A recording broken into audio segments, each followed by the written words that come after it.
welcome back to the Tea and a Buddy podcast. I'm Dominic. And I'm Erica.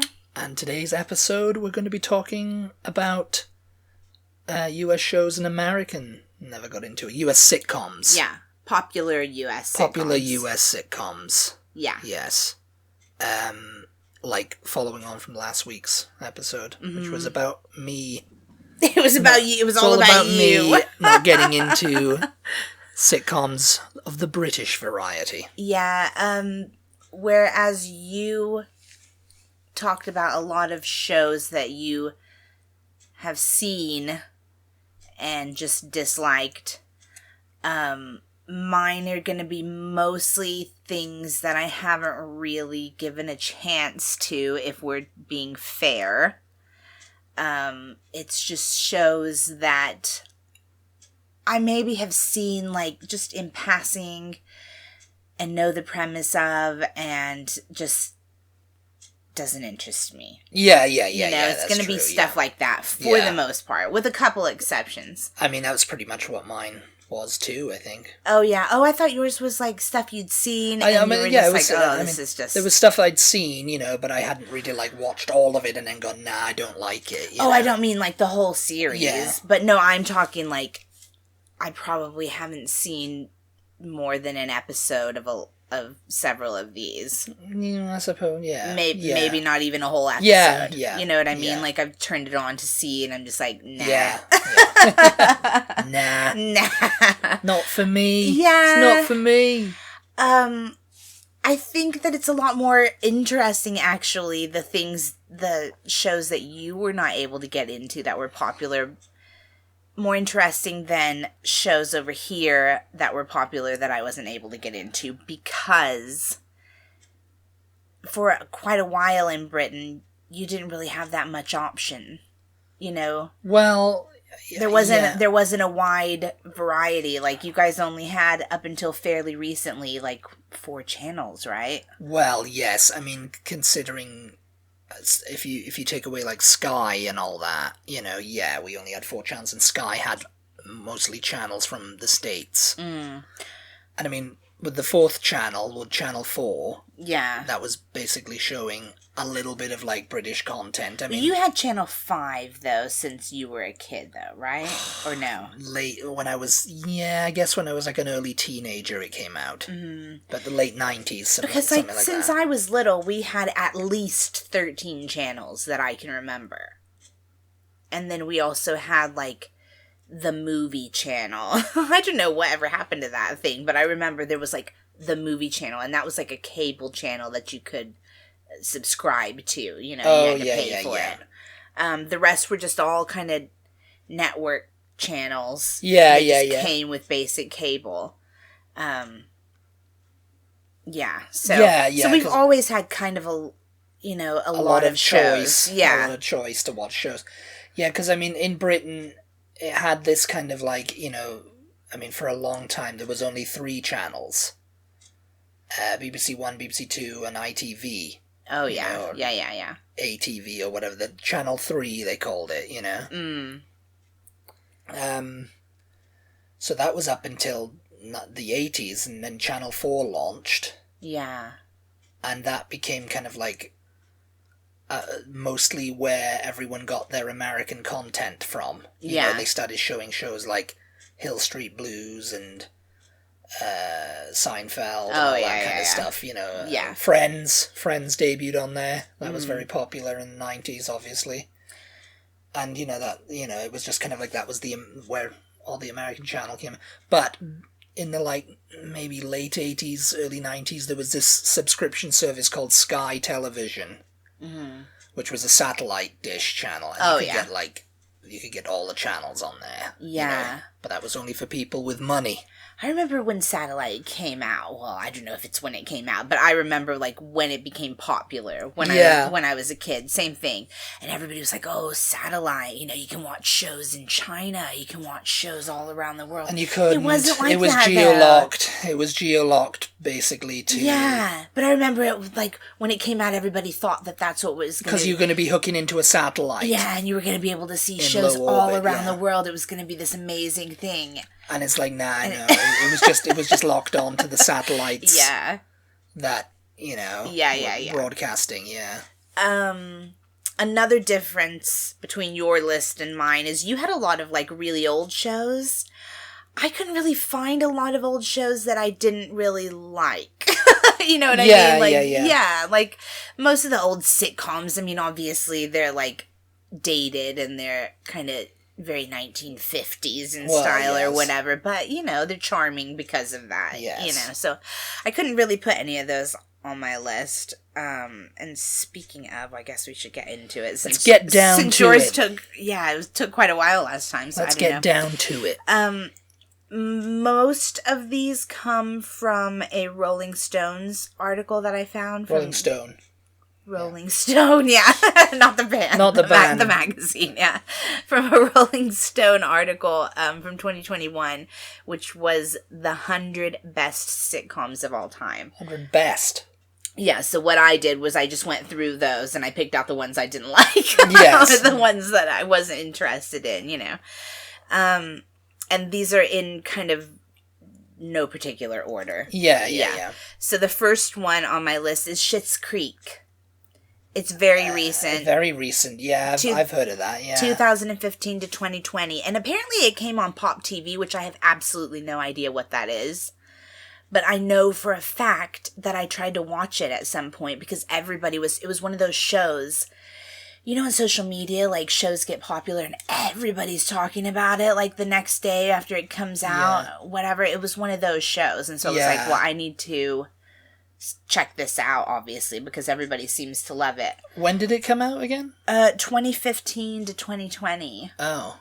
Pop TV, but it must come on something else, too. Netflix or... Yeah, I think I've seen it on Netflix. Something, because I definitely tried to watch it, and I have no idea what Pop TV is. And I just couldn't get into it. I don't know, maybe it's and a lot of those shows, to be fair to everything on this list, a lot of shows, you have to watch more than one episode. Yes, You have to watch, I'd say, at the bare minimum, 3 episodes in order to get into characters and all of that kind of stuff. Like, usually a pilot episode is not good, no matter how great the show is. No, it's just because it's a pilot episode, It's the beginning of it. The characters are not, like, developed yet. Yeah. The actors haven't found, like, how they want to play the characters yet and all of that kind of stuff. So this show is the synopsis from Rolling Stone magazine is having lost his fortune after being bled dry by a business manager, video store mogul John Rose and his family find themselves relocating to Schitt's Creek, a small backwoods town that John once bought for his son David as a joke. What starts out as a fish out of water comedy turns into an ode to community and kindness, and it's to the credit of co-creators and co-stars Eugene and Dan Levy. Eugene Levy from the American Pie movies. Yes. Yeah, which I like him. He played the dad. Yeah. And he's the dad in this, and his real-life son is his son. Yeah, and they wrote it together. And I think I mean, it's won Emmys and stuff, I think. Yeah. But I don't know, I just couldn't... I'll have to give it another try sometime, maybe.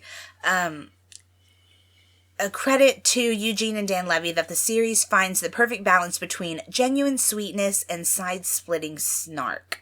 And then Catherine O'Hara's Moira Rose is the diva to end all divas. Annie Murphy's Alexis completely updates the ditzy socialite type for the 21st century. And if eye-rolling were an Olympic sport, both the older and younger Levys would be gold medalists. Yeah. So, yeah. And I think it won the 2020 Emmy for, like, best comedy or whatever. Number 2 on the list, I think you actually might like. I don't remember. Yeah? What's that one? Scrubs. Oh, yeah, it's something I couldn't get into. I had friends who were very into it. Oh, I thought you did. I thought you liked it. I mean, I liked I liked what I saw, but I didn't, like, ever sit down to watch it. Yeah. It was kind of like, my friends were really into it, Scrubs. That's another thing, isn't it? Like, sometimes there's some shows that it's like, it's funny enough, but you just don't get attached to it. Yeah, you I know? haven't watched a show. I haven't watched a full. Well, I maybe watched a couple of full episodes of it, but it was just kind of like I never really got into it. I don't know. I have a thing about hospital and medical kind of series, whether it's a drama or a sitcom. I can't get into it. This one was more. It wasn't really more like. It wasn't like hospital procedure. Yeah. Police procedure, as they call them. It was more like just a sitcom based in a hospital, and it was just mostly about the characters. Yeah. From 2001 Junior to doctors, From 2001 to 2008 on NBC, and then from 2009 to 2010 on ABC. Oh, so that doesn't happen that often. that another major network will pick it up once it's been canceled or whatever on the other one. Yeah, I thought it had been going since the late 90s. Yeah. 2001. I mean, close enough. Young Doctors JD, Zach Braff, Turk, Donald Faison, and he was in Clueless. Elliot, yes. Sarah Chalk. Yeah. She was in Roseanne. Begin their hospital internships I've seen it, but I just, It was for me too, as I remember, Begin their hospital internships full of optimism, only to learn that medicine is a lot harder and sadder than they expected. This sounds like the premise for a drama, and Scrubs had no shortage of genuine heartbreak along the way as patients died. See, this is what I can't get into. Yeah, I vaguely remember the things where, they'd have a patient or something and, they die. Yeah. Yeah, I vaguely remember that. Yeah, it's just leave me out of that, I don't want touches of pathos. Yeah, it's I don't need that in my life. As patients died and lessons were learned, but the series managed to unleash those tears in the context of what was otherwise a bright, goofy comedy filled with dance numbers. JD's Walter Mitty-ish fantasies and the precision rants of his prickly mentor, Dr. Cox, John C. McGinley. Yeah. Yeah, I mean, I have seen a couple episodes of it, and just yeah. Just Number 3 is King of the Hill. I watched that one on Channel 4. I mean, it was just, I found it very, stereotypical. People loved it. It is stereotypical, and that is what is supposed to make it funny, but it is also so true that it is not the least bit funny. I just do not find it funny. It hits way too close to home, and it's just living in, because he's from Arlen. Yeah. That's not a place in Texas. Yeah, it's a place. Oh, is it? Yeah, Arlen, Texas. That's a real place. Oh, I thought it was just kind of made up for the... I don't know if it's supposed to be the same real place, My stepdad was absolutely obsessed with this show. He loved it. It was one of his favorite. Hank Hill, he's a propane dealer. Yeah. In Arlen. 1997 to 2010 it ran. Yeah, I figured it had, and they had a wife, what was her, Mary Sue or something? Oh, I can't Marianne remember. or something. I watched it as infrequently as possible. Typical Texas, humor, I guess. It's supposed to be funny, yeah, for that reason, because, this is stereotypes, haha, elbow to the rib, kind of nudge, But at the same time, it was just this is actually... Yeah, this is real. It's not... Yes. It's not funny because it's not real. It's funny... It's supposed to be funny because it's real. It's funny because it's true. Yeah, yes. I think that's what it was for a lot of people. And and it was, for me, just... No. No, it was just a big no. Before they teamed up for this gently weird animated comedy, Mike Judge created Beavis and Butthead, while Greg Daniels wrote for the peak seasons of The Simpsons. Those shows would no doubt horrify Judge and Daniels' co-created hero Hank Hill, a Texas propane salesman who's convinced the world is going to hell in a handbasket. And the best he can do is care for his lawn and immediate family in that order. What made King of the Hill special, besides Pamela Adlin's adorable oddness as Hank's aspiring prop comic son Bobby, was that it took Hank's side most of the time rather than treating him as the butt of the joke. Yeah. Tom Petty was in that. He was, Darlene. Was her name Darlene? I don't know. Am I thinking of Roseanne? He had a daughter. He was the daughter's boyfriend. The daughter's boyfriend, yeah. Like, he was like a kind of a hip, like a Texas hippie, isn't he? A Texas hippie. I think he may have even been from Florida. Oh, yeah. I don't know, maybe, yeah. He played a couple, Tom Petty, yeah. Yeah, it was on all the time. I saw several episodes, but I just I couldn't find it funny. Yes. I mean, yes. I knew too many people that were really like that in real life. He had two friends who, Bill and... Oh, I don't remember. Yeah, and he had the crazy guy with the aviators, yeah. Yeah. I understand why people thought it was funny, but I knew too many people that were like that in real life. Okay, number 4 is Modern Family. And people are going to be so mad about this because that show is, like, very beloved, I think. Is it? I think so. It's the one with Sofia Vergara, is it? Yeah. And what's his name from Married with Children? He was the dad in Married with Children also. Yeah. I mean, I've seen a couple of episodes here and there. I've seen a couple of episodes. It was meh.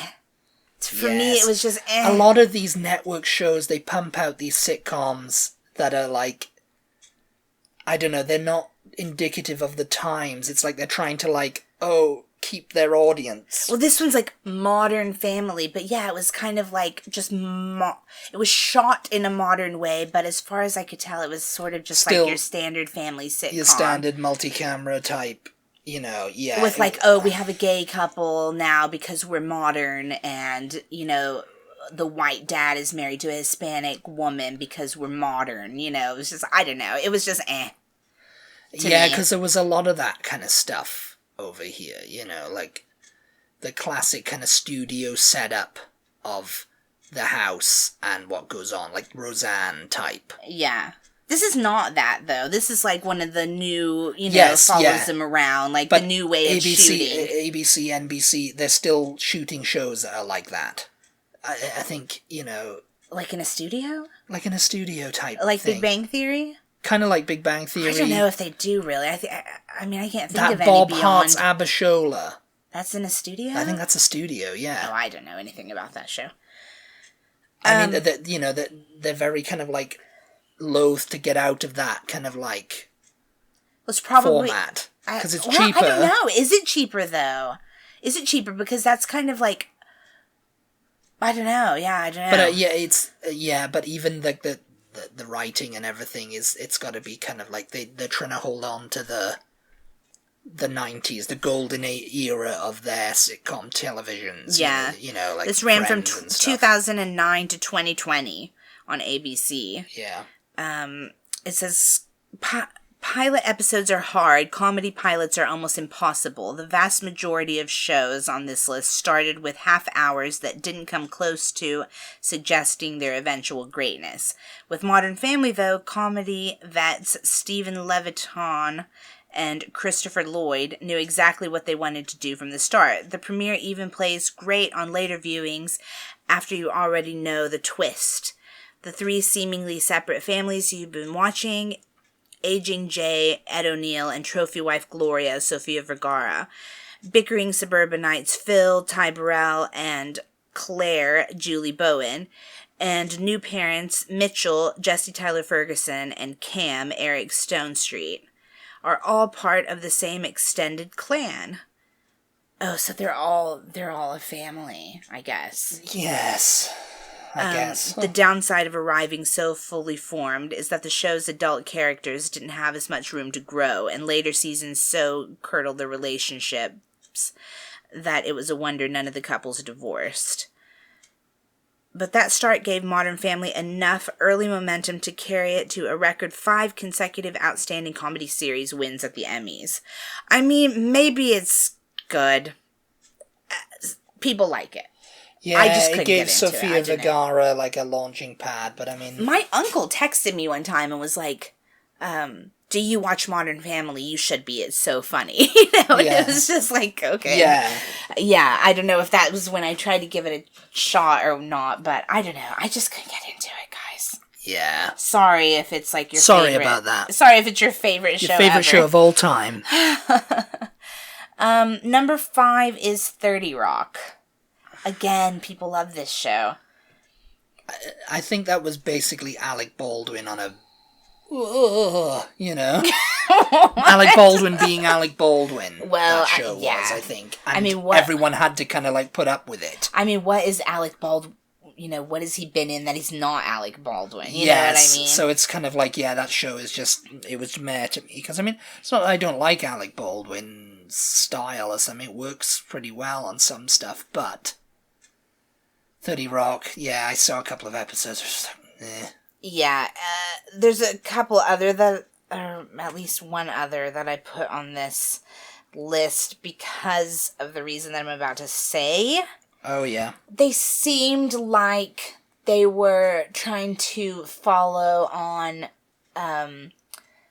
with what The Office did. Yes. They were trying to capitalize on that. The Office kind of changed the way Americans made sitcoms. Yeah, I think so. The mockumentary, because everybody expected it to fail. Mm-hmm. I don't know. Is 30 Rock a mockumentary? I don't even think I've seen it. I don't know, but it's shot in that kind of style, you know. It's like, because The Office, it was a mockumentary. It was a mockumentary. Mm-hmm. Started off, and they were just basically the entire first season was recycled scripts from the like word for word British Office, and it only really came into its own when they ran out and had to make up their own. Yeah, and it was kind of like they kind of, I seem to remember they dropped the mockumentary kind of style.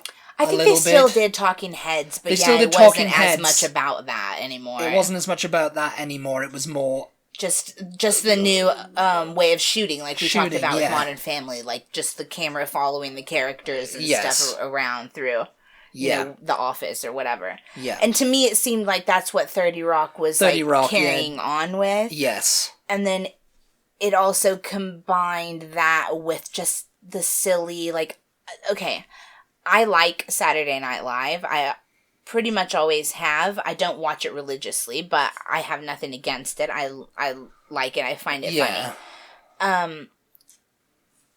But I have to be in the mood for that kind of silly humor. You know what I mean? Yeah. And it seemed like that's what 30 Rock was just that Saturday Night Live style silly humor, like over the top kind of. Yeah, you know, just kind of like slapstick. Almost, bordering on slapstick, anyway. Yeah, and so I don't know, it just never appealed to me. I just never watched it. This little blurb about it, mentions, oh gosh, where did it go? Okay, maybe the smartest, this is interesting. Maybe the smartest early decision Tina Fey made in telling this fictional version of her life as SNL's head writer was to establish early on that TGS, the show within the show, run by Fey's Liz Lemon, wasn't very good. Yeah. Spared the burden of having to create convincing fake sketches, a problem that helped sink Studio 60 on the Sunset Strip, NBC's other backstage at faux SNL series from that era. Faye instead put all her energy into making 30 Rock itself a hysterical poison pen love letter to television. Actors including Tracy Morgan and Jane Krakowski as the TGS stars, corporate America represented by Alec Baldwin's Jack Donaghy, a ruthless exec who takes Liz under his wing, and more. A live-action cartoon in the best way. Yes. Yeah. So that's what I mean. Yeah. It's cartoonish style comedy. Yes. And it has its time and its place, but it's just not... It just doesn't grab you. Nah. That doesn't grab you. Yeah. You wouldn't buy that for $1. Cartoonish style comedy. That's basically it, you know? Yes. It mentioned, though, the show, and I thought it was interesting. God, I keep losing it. I don't know what's going on here. Studio 60 on the Sunset Strip. I thought that was a really good show. I did watch that show.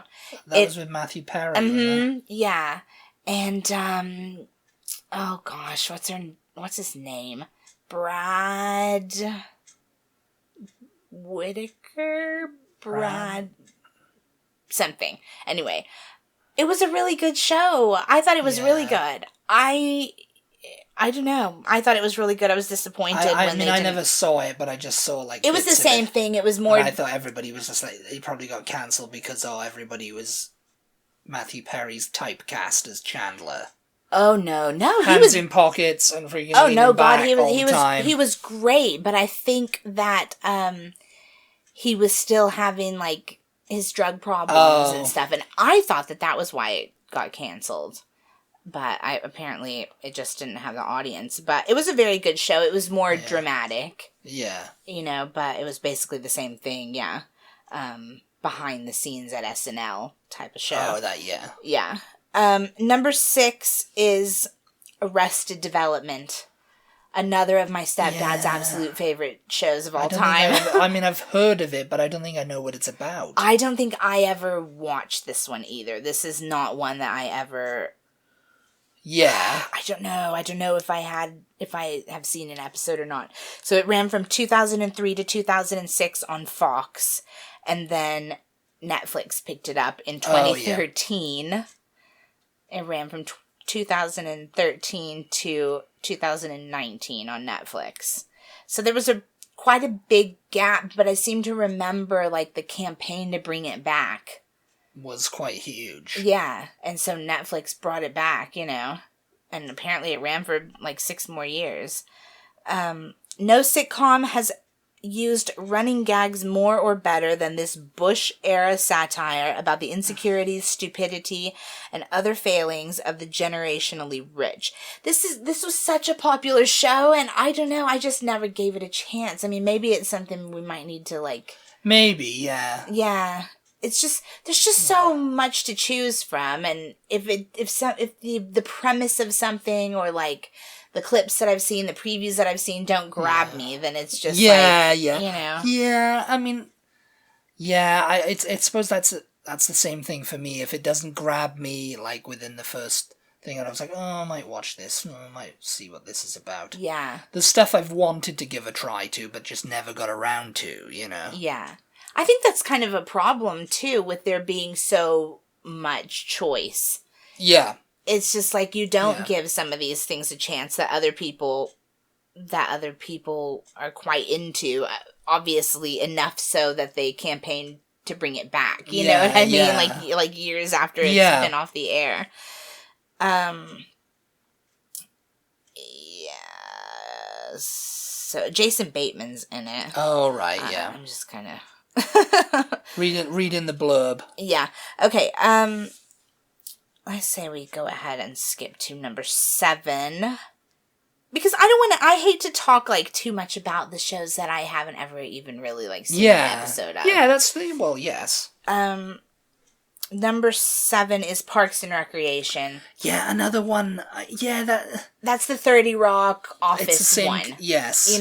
To me, Let's just go through all the government departments, Let's go through, like, office kind of settings. Yeah. With work a day kind with of things. Cartoonish, over-the-top kind of humor. That being said, when I was looking at all of the... Brooklyn Nine-Nine is the same I was going to put that on here, yeah.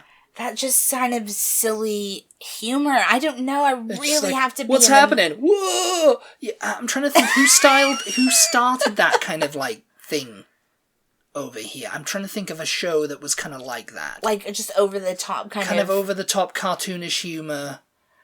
I don't know. It's very Saturday Night Live. Reno that's what they do on it. Yeah, Reno 911, maybe? Maybe. Yeah, it's kind of like those types of movies where it's just completely crazy. That being said, when I was flipping through this Rolling Stone article, it just got me thinking, like, It's really hard, I think, to write comedy. It's hard to write comedy. I think it's a lot harder than writing drama. It's not really hard to write comedy. It's incredibly hard to deliver it.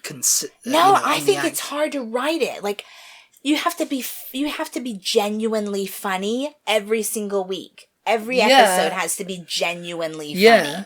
That's difficult. You know what I mean? Because, like, you're always going to have some people rolling their eyes at a joke. Oh, yeah. Ha ha, you know. That's not funny. Yeah. Yeah. I think it's much easier. And the thing is these dramas... They're making fun of me. Dramas and dramatic actors, they get so much praise for their portrayal of these, you know. I think it's a lot easier to write drama. I think it would be.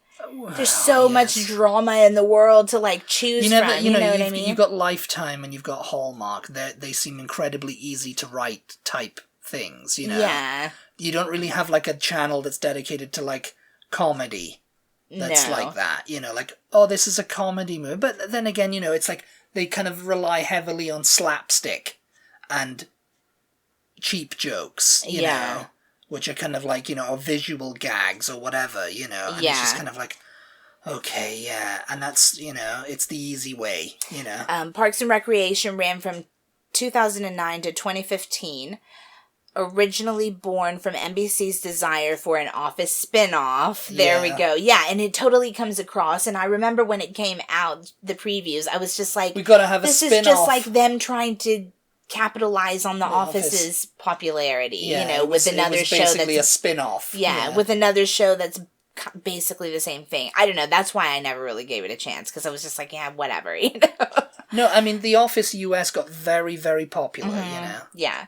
I know some British people like it better than the British version. Yeah. I mean, there's more material there. Yeah. Originally born from... desire to make an Office spin-off, Parks almost immediately became something different and better. In the first few episodes, Amy Poehler's civil servant, Leslie Knope, seemed like a naive cousin to Michael Scott, but Parks creators and Office alums Greg Daniels and Michael Schur quickly realized that other characters should react to Leslie's boundless enthusiasm with awe instead of irritation. Oh, so it's like, okay, let's make another Michael Scott, but instead of everybody being annoyed by him. Or, you know, rolling their eyes at him, let's have them worship them. Yeah. Okay. Yeah. I mean, whatever. I mean, I don't know how that would have worked, really, because the comedy was them being crazy, and everybody else's reaction to it, like, you know, you know. Yeah. It says, there has never been a sweeter or funnier testament to the power of, as Leslie once attempted to put it in order, friends, waffles, and work. So it's supposed to be like a kind of a funny, sweet show. I guess because they like her naivety and... Yeah. I mean, I don't know. Another one that maybe I would have to give a chance to. This one, I refuse to give a chance to. Which one? What's this one? I've seen a couple episodes, and it is completely meh. I do not understand why people got so into this show. How I Met Your Mother. Yeah, that is pretty meh. I mean, mediocre sitcom. Another Friends ripoff, basically. It was just like, yeah. Because I think, you know, that they supposedly had some sort of a story arc. Well, it's like How I Met this whole show. Because they've got a new one out called How I Met Your Father. The whole show is the dad, I guess, telling the kid how they met. You know, all this and that happened. Which can be done in a movie. You know, and not across like 10 seasons. Wow. No, I think they lost their way halfway through, and people were like, okay, they're just another generic show now. Yeah. They've completely abandoned the whole How I Met Your Mother arc. It ran from 2005 that's just the title. To 2014 on CBS. I watched a few episodes of it, and I don't know. It was just your standard, like... How long did it run? 2005 to 2014. So almost 10 years. Yeah, like, people liked it. Yeah, I mean, people liked it. I mean, obviously, like you said, they have now How I Met Your Father. I don't know how well I think that's coming. It's coming out, yeah. But I live by cleverness, die by cleverness. In its best moments, the story of lonely architect Ted Mosby's. Wasn't it narrated by Bob Saget or something? Was it Bob? Didn't Bob Saget have something to do with it? I think he did. Yeah. I think he narrated parts of it.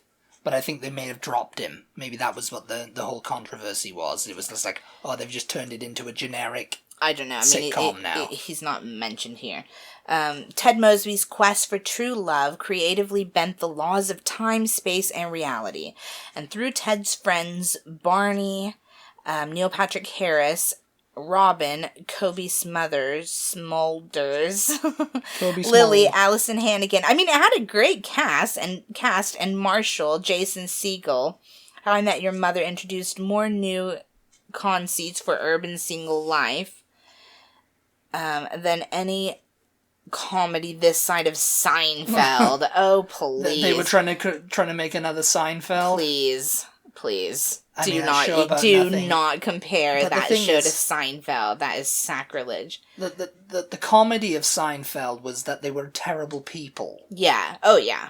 And, that they thought, but they were kind of narcissistic in the way that they thought they were so great. Yes. And everybody was just like, they talked about these people and, Yeah. And it was kind of like, it was very British in that way, Seinfeld, Yeah, still for the first few seasons, few comedies of its era were smarter or more endearing. Yeah. Yeah. Number 9 is sure to annoy many people. Maybe you, I don't know. I don't know. That 70s show.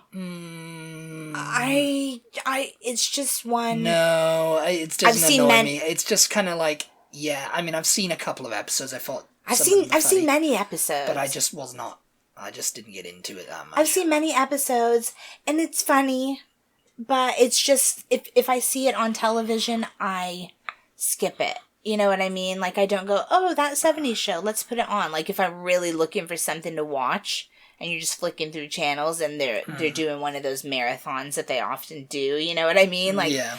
I'm gonna skip it. I'm not gonna go, oh, that 70s show is on. Let me turn that on. Yeah.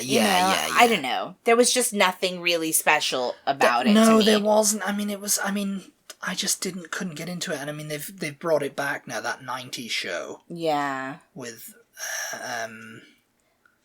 what's his name, who played Red Foreman. Yeah. His name now. Yeah. Yeah, both of the parents are back. I think the original cast all make, like, cameo appearances. Cameos, yeah. But yeah. Yeah. Did we need that? Do we need Probably it? not. Yeah. It ran from 1998 to 2006 on Fox. The funny thing is, this was not even on Rolling Stone's list of the 100 best shows of all time. Like, I had to get this from this little blurb from IMDb. Oh, yeah. Set in the mood ring and polyester era of the 1970s, the program is a retro-hip situation comedy about an eclectic group of friends on the verge of adulthood. The group live in the suburbs of Wisconsin where they yearn for independence and amid the growing pains of becoming adults. They were like, let's take the Wonder Years thing of nostalgia and retro feel and make it funny. Make it into a sitcom and funny. Yeah. With Rhett being a little bit, all in the family-ish. All in the family-ish, yes. Yeah. Yes. I don't know, yeah. It just never... I mean, I saw the British remake that lasted not even a full season. I can't remember what it was called. I think it was called... I can't remember. It wasn't called That 70s Show, but I originally thought that 70s Show was another remake of... Oh, yeah, I think you've said that before. It was another remake of this. It was like, they took the thing and it was a success over here, but no, it was a remake of That 70s Show. Yeah. Yeah, I mean, I will take the time period in which the show came out into consideration. But, like, the parts where they're down in the basement and they're all smoking pot, you know? And they do the round table kind of like... Yeah, and they're just laughing, and the audience is supposed to be like, this is so funny, and they're talking crap, basically, because they're high. It's just not funny. I don't know. I'm just like, okay, yeah. I think that a much better show that was set in the time period was Freaks and Geeks. That was a really good show, and it only made it one season before it got... Yeah, I don't think I've ever seen it. Before it got canceled. It's a really good show. Yeah, definitely I say watch Freaks and Geeks instead of that 70s show, if you've never seen that 70s show. Okay, and the last 10. One is also going to annoy many people, and I know that I should give it more of a chance, and I have seen very many episodes of this show because it was on seemingly day and night when I was at my grandparents' house as a kid. It seemed like this was the only thing on television. MASH. Yeah. My mom loves it. My grandparents loved it. They just had it on, all the time. Again, I don't like medical kind of stuff. Dramas, comedies, whatever. Yeah, that's got pretty much everything in it.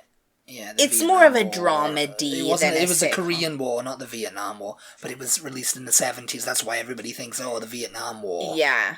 When I was a kid, I always thought it was the Vietnam War. I probably didn't even know what the Korean War was at the time. 1950s conflict, yeah. Yeah. It ran from 1972 to 1983. And this is not to say that it wasn't funny. I just couldn't get into it. The parts that I can remember having seen, and like I said, I've seen several episodes. The characters are good, you know. But again, it's just, if I saw it on television, I would look for something else. You know what I mean? It's just one of those shows that I just could never get into. Ran on CBS. Spent 11 seasons covering the Korean War, a conflict that only lasted a fraction of that time. Yes. That lifespan allowed the series to essentially have 3 separate runs under one title as an anti-establishment force in the spirit of the Robert Altman film that inspired it. Yeah, because it was a film first. Yes. I think the film was not as funny. Wasn't it more dramatic? There was a little bit more of a serious tone to it, yes.